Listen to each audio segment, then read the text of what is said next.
तो वृश्चिक राशि वालों के लिए अप्रैल 2026 कैसा रहने वाला है? आइए ज्योतिषी सचिन कुकरेती के विश्लेषण के आधार पर समझते हैं कि सितारे क्या कह रहे हैं और आने वाले महीने में क्या कुछ खास हो सकता है। सबसे पहले एक बहुत ही गहरी बात, मुश्किलों का आना पार्ट ऑफ लाइफ है, लेकिन उनसे बाहर निकलना आर्ट ऑफ लाइफ है। इस महीने की शुरुआत के लिए मुझे लगता है इससे बेहतर लाइन कोई हो ही नहीं सकती, क्योंकि अप्रैल 2026 का महीना कुछ ऐसा ही है। चुनौतियां भी हैं और उनसे निकलने के मौके भी। तो हम क्या क्या देखने वाले हैं? सबसे पहले ग्रहों की स्थिति क्या है, फिर स्वास्थ्य और शिक्षा पर इसका क्या असर पड़ेगा, रिश्तों में क्या उतार चढ़ाव रहेंगे, करियर और बिजनेस में क्या मौके हैं, और आखिर में सबसे जरूरी आगे की राह और कुछ उपाय। तो चलिए शुरू करते हैं पहले पॉइंट से, ग्रह गोचर, यानी अप्रैल में ग्रहों की पोजीशन क्या है, क्योंकि देखिए सब कुछ यहीं से शुरू होता है। अच्छा, तो ये है इस महीने का पूरा कॉस्मिक मैप। इसे एक तरह का ज्योतिषीय डैशबोर्ड समझ सकते हैं। इसमें जो सबसे ध्यान देने वाली बात है वो ये है कि राशि स्वामी मंगल वो सूर्य और शनि के साथ पंचम भाव में बैठे हैं।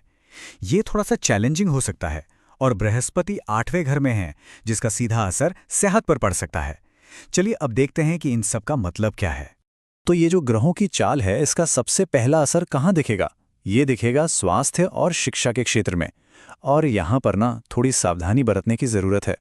खासकर सेहत की बात करें तो पेट से जुड़ी दिक्कतें जैसे अपच, कब्ज या कोई इन्फेक्शन, इनसे सावधान रहना होगा। ज्योतिषीय विश्लेषण कहता है कि 8वें घर में बृहस्पति के होने की वजह से 2 जून तक पाचन का खास ख्याल रखना होगा। तो किसी पार्टी या फंक्शन में जाएं तो खाने पीने का थोड़ा ध्यान जरूर रखें। अब आते हैं शिक्षा पर। स्टूडेंट्स के लिए ये महीना थोड़ा कंफ्यूजन वाला हो सकता है। आत्मविश्वास भी ऊपर नीचे होता रहेगा। पता है क्यों? क्योंकि 5वें घर में इतने सारे ग्रह एक साथ हैं, तो मन का भटकना तो तय है। सही फैसला लेना मुश्किल लग सकता है। तो फिर इसका हल क्या है? देखिए, चुनौती यह है कि मन भटकेगा, कंफ्यूजन होगा कि कौन सा कॉलेज चुनें, कौन सी कोचिंग लें, लेकिन मौका भी है।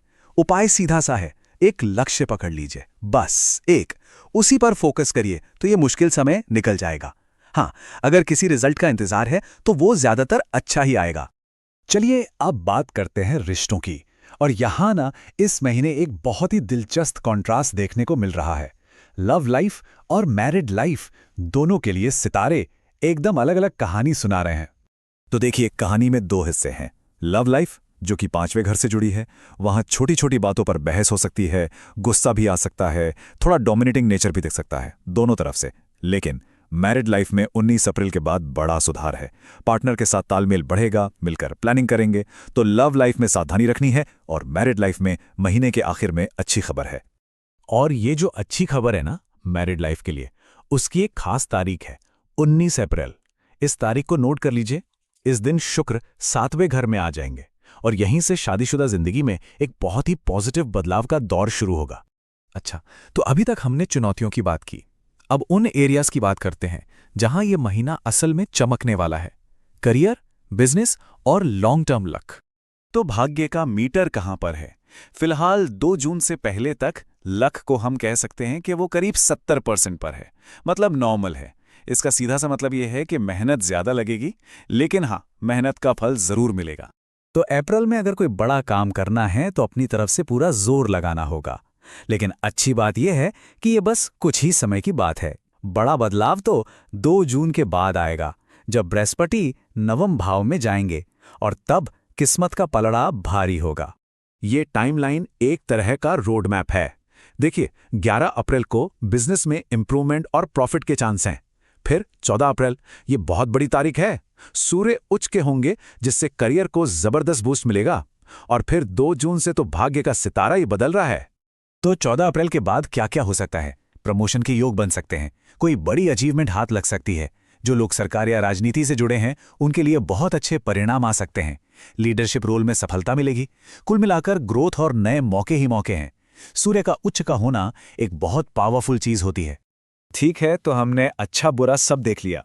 अब सवाल ये है कि इस महीने की एनर्जी को अपने फायदे के लिए कैसे इस्तेमाल करें। इसके लिए ज्योतिषी ने कुछ बहुत ही खास और आसान से उपाय बताए हैं। यहाँ 3 उपाय बताए गए हैं। पहला, गुरु यानी बृहस्पति के बीज मंत्र का जाप। दूसरा, चंद्र यानी चंद्रमा के बीच मंत्र का रोज 108 बार जाप, और तीसरा, हर रोज हनुमान चालीसा का पाठ। ये 3 चीजें ग्रहों के असर को बैलेंस करेंगी और पॉजिटिव रिजल्ट्स को अपनी तरफ खींचने में मदद करेंगी।